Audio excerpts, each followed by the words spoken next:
குங்குலியம் அப்படின்னு கடையில் கிடைக்கும். வெள்ளையாக கல்கண்டு மாதிரி இருக்கும் சின்ன சின்னதாக. ஸோ குங்குலியம் கொஞ்சம் எடுத்துக்கோங்க.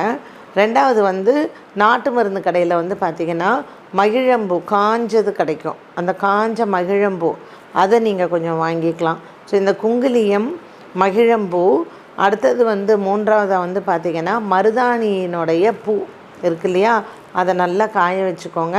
மருதாணி விதையும் வந்து போடலாம். ஸோ இந்த மருதாணி விதை, மருதாணி பூ இதெல்லாம் மகாலட்சுமிக்கு உகந்த விஷயங்கள்.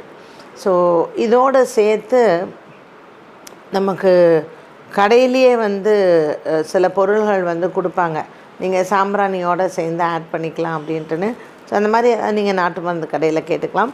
பட் முக்கியமாக நான் வந்து யூஸ் பண்ணுறதெல்லாம் இதெல்லாம் தான். இந்த குங்குலியம் போடுவேன், அதே மாதிரி மகிழம்பூ அது காஞ்சது வாங்கி போடுவேன். ரெண்டாவது வந்து செண்பகப்பூ வந்து